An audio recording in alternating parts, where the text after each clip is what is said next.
Hey guys, the idea behind the videos on the how-to playlist is just to try and make some suggestions or observations that might help some people have an easier time in Japan, or help them avoid some problems, or help them avoid some embarrassment, or in some way benefit somebody, is the idea behind those videos. But of course, people can do what they want when they come to Japan, and they do, of course, and they can, and it's a very easy place to come and do whatever you want to do, and you don't have to listen to anything I say or anything anybody else says. You can come and choose how you want to do it and what you want to do when you're here, and providing you don't break any laws, you can do that, and you'll get the consequences of whatever you do here, whether that be good or bad. So of course you have a choice, and all the videos in the how-to playlist, we've got the same underlying idea, is that some people can take away some benefit from them if they want to, and other people can choose to ignore them, and we know that they do, and that's fine too, no problem. But just this topic of activism in Japan often raises its head. It came up with The Cove when the Cove movie was out. It comes up, you know, about the whaling. Most recently, it's come up about Tohoku and the disaster up there with the tsunami and the nuclear power plant, and that's an ongoing thing. And I just want to make a couple of observations about this and a couple of comments about it. It's a difficult one to explain, or a difficult one to get your head around, I think. Just a couple of things just to start with. Just imagine that some Hindu guys came from India to your country and told you that God says eating cows is wrong and you should stop eating cows. And imagine the reaction, your reaction to that, and the reaction of the people around you in your country to that. And just imagine, you know, some other people with some other ideas about life came to your country and said that young people who are not married should not be seen in public together. They should always have an escort with them, so that you shouldn't be able to hang out with your boyfriend or your girlfriend alone, that you should always have an adult with you supervising and making sure that you don't touch each other. And that if you're going to go to the beach, you should always be covered from neck to toe, because you shouldn't be showing any skin.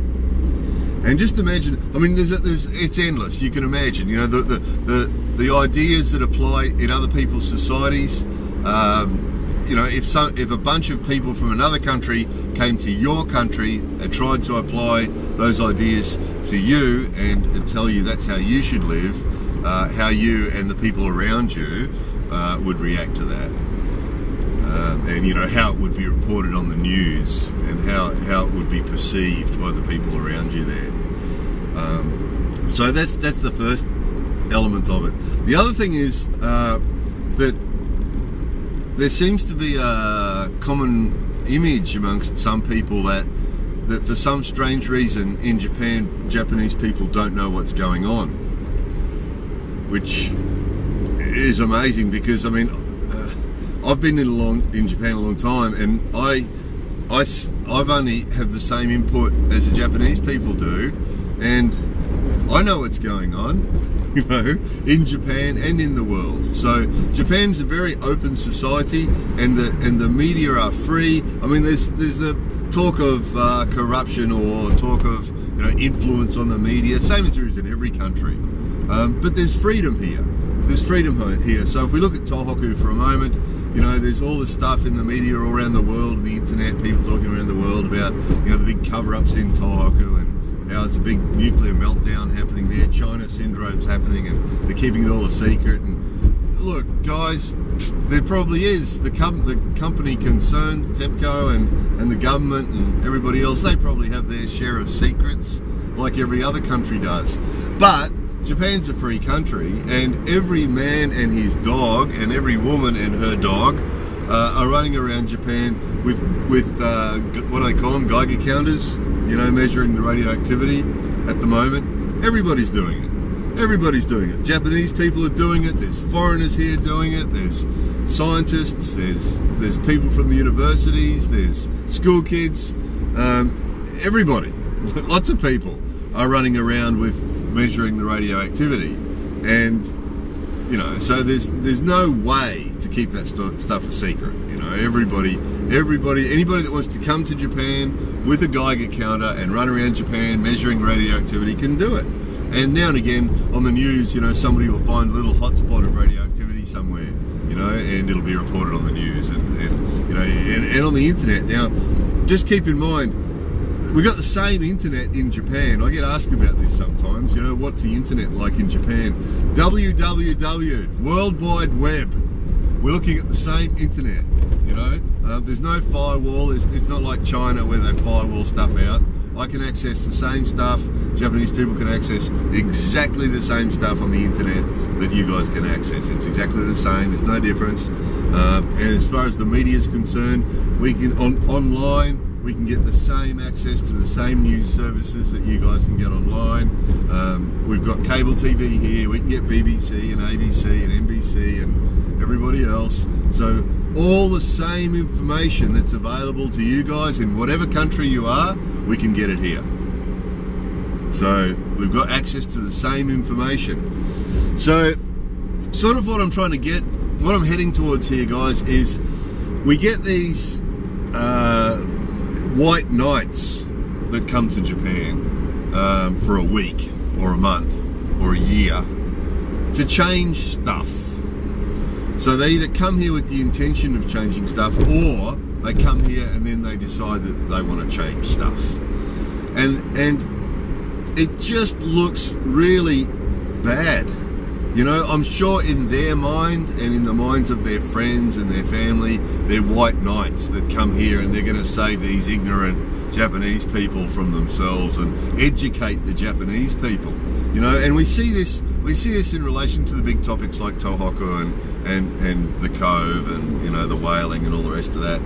And we see it in relation to that, but we see it in relation to other things as well, you know, sexual liberation, or what do you call it, anti-discrimination and equality and women's liberation, and, you know, all these sort of topics. We see it in relation to them as well. Now, I'm a strong believer in free media, freedom of the press, very, very important, all around the world, very important, and I'm a strong believer in free speech. And both those things are very important, and I totally support them 100%. And I think it's absolutely essential that we have free press and free speech, and people can say anything they want about any topic they want. I'd like to see it polite. I think that's the only prerequisite I like to put, particularly on my YouTube channel, is it has to be polite. But any opinion, any and all opinions, very important. So fantastic, and the press have their freedom of the press and everything else is very important. But there's a difference between expressing your opinion about a topic and being politically active about a topic. Now, you know, if I decide that there's something about your country or your government or your culture or your community or your family that I don't like, then of course I've got a right to express my opinion about it. But there's a difference between that and activism. And what we see is people stepping over the line, and they come to Japan and they get active about changing stuff. And they'll say, I want to change this, and I want to change this, and I want to change this. You know, it always brings, for me, it brings to mind, you know, the Romans, all the colonialists, or the, what do they call that? The empires. All those empirists over the years, you know, the Romans and then the British, and then, you know, everybody's had a crack at it over in history. You know, everybody's gone around the world convinced that they were the best culture in the world and they were going to make everybody like them, you know, and they'd rock up. You know, the ones that are closest to home for us, I mean, the British did it in Australia. The British turned up in Australia and did the same thing. They turned up and said to the Aboriginal people, put some clothes on, you heathens. Put some clothes on, and, you know, and you don't know how to look after your children, so we're going to take your children off you. And, you know, and the same thing happened in America, didn't it? You know, they turned up in America and told the Native Americans what they should and shouldn't do. And in India, they did the same thing. The British turned up in India. And it's been going on forever. The Romans did it. Before the Romans, there was other people doing it.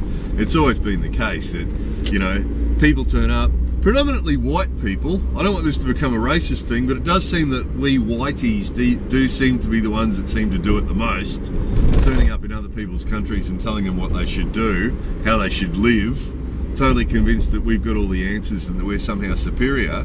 And this is the same image that comes across when people turn up here in Japan and do the same thing here. You know, it's why movies like The Cove and people that make their expose documentaries about stuff about Japan, I'm sure I know for a fact that it's super popular outside Japan.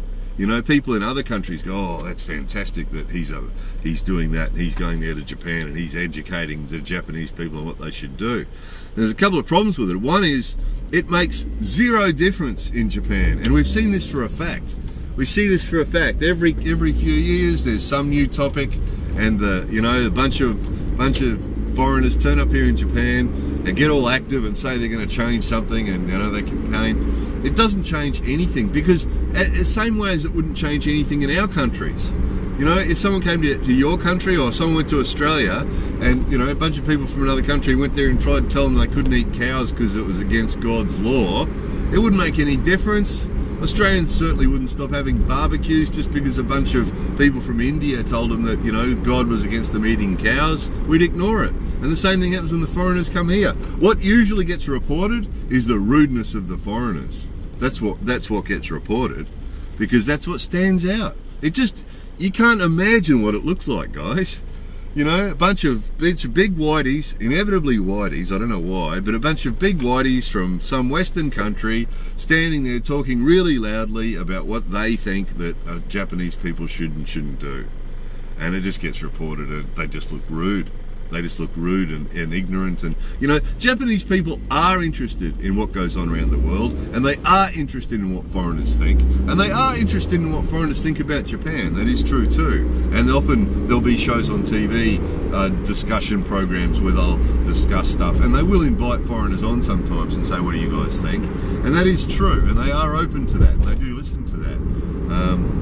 But you know, activists coming here and saying, you know, stop this and do this and do that, and being the hardcore activist guy, doesn't work here. It just doesn't impress them. They don't think, wow, geez, yeah, that guy's right. It doesn't work. It just does not work, guys. And if you want to see proof of that, just look back over the last 20 years at the different topics that people have come here and campaigned about, and it doesn't make any difference. The change that happens in Japan comes from the Japanese people, and there's Japanese activists, there's Japanese people here that campaign against all, you know, for and against all sorts of stuff, and the change in Japan happens by Japanese people. We can't change stuff. We can comment on it, and I think, you know, again, there's the free speech thing. I think any of us can comment on it. I mean, we should keep in mind when we're in Japan who we comment to. I wouldn't advise coming to Japan and criticising Japan to Japanese people the same way as I wouldn't want to come to your country and criticise your country to your people. Would not be a really polite thing to do, and it's the same thing here. So, but of course, you know, if you want to make a video on YouTube and talk about some bad thing in Japan, like sexism, or like how young girls are portrayed like sex objects, for example, then fine. I think, you know, of course we should be able to make observations and comments about stuff that we think's not good, or that stuff that should be changed. But there's a difference between that and activism. There's a difference between that and activism, and particularly saying you want to change things. That's a big difference, I think. Just to make an observation about it and say that's just the way it is, you know, and there's a difference between that, and Japanese people will accept that a lot better than they'll accept somebody standing here saying you have to change this is no good, you have to change it, you have to do something about it, you know. There's a couple of characters at the moment that have prompted this video. There's a couple of characters at the moment that think they know more about what's going on in Japan than the Japanese people do, and they're trying to change it, and they're saying that they want to change stuff. They want to make change in Japan, and they want to bring about change in Japan. They're freaking foreigners. So, you know, again, guys, if you want to come here and do that sort of stuff, then, you know, Japanese people will let you do it. But I'm just saying, just think about, first of all, if the situation was reversed and it was a bunch of Japanese people coming to your country telling you what you should do and what your government should do and what everybody else should do, you know, how you'd react to that. And the second thing is, just think about the fact that it's a waste of time. It won't achieve anything. Japanese people already have this information. You know, back in relation to the Tohoku thing, I have seen nothing on the internet or in the international media that has given me any new information that I didn't already have from the Japanese media already, except for some stuff that wasn't correct. You know, I get sent stuff all the time. People say, "Have you seen this? Have a look at this." You know, early on there was this projected image of a big nuclear cloud blowing across the Pacific to America. You know, some scientist guy had said this is what's going to happen and this is what's happening now. And there's been stuff like that that I've been sent, you know, over the last 6, 7, 8 months or whatever it's been. You know, people have sent me all sorts of crap like that, and you know, and then a month later or a few weeks later they'll send me another email and say, "Oh, it turns out that was all crap." Yeah, it turns out it was all crap. You know, so, you know, in relation to the Tohoku thing, guys, you know, Japan government said there's a certain area 20 kilometres around it that's really dangerous. Outside that area, you know, they've evacuated certain towns and cleared certain areas. It's not the big thing that it's being portrayed as on the internet. And you know, if you want to, there's lots of information from people who are actually here, running around, measuring the levels and everything. If you want to come over and measure the levels yourself, you can do it. You know, there's nothing. It's all. The background radiation level in Tokyo is lower than the background radiation level in Hong Kong. So, because, you know, as you guys know, there's a natural background radiation level anywhere you are. So anyway, guys, look, yeah, if you want to come and be an activist in Japan and teach the Japanese people about life, you know, then you're welcome to do it. But just, you know, just consider how arrogant and ignorant. It's ignorant. It's ignorant. It shows a real lack of understanding of the Japanese people to think that Whitey can come here and teach the Japanese people all about what's going on in the world or what's going on in Japan. You know, like they don't know. It's just, it shows ignorance of what the Japanese people are really about, to think that you know, they need Whitey to come and teach them. And it also shows an incredible amount of arrogance, you know, an incredible amount of arrogance. The same as when people first rocked up, the Whiteys first rocked up to Australia and started to tell the Aboriginal people what to do, and you know, when they turned up in America and told the Native Americans what to do, and you know, it's exactly the same, guys. Rocking up here with your backpack on, you know, spending a year here and then thinking you know all about it, and then telling the Japanese people what to do. You know, seriously. So, guys, you know, think about it. If you want to do it yourselves, if you want to come here and be an activist, that's fantastic. Your choice. But just think about it, you know, and when you're seeing the activists, when you're listening to the activists going on with their stuff, just think about this. Just imagine that they've turned up in your country and they're standing there talking to you in your country, saying the stuff that they're saying to the Japanese people. You know, they think in their mind they're a white knight, you know, and in their, you know, their friends and family think that they're amazing white knights off in Japan fighting the crusade. You know, it's not a crusade, guys. Just being a rude guest. Anyway, something to think about, maybe for some people. So if a couple of people have got some benefit from this, then it's worthwhile. The rest of you that think I'm wrong and that have your own ideas on it and everything, that's fantastic too. More videos coming soon.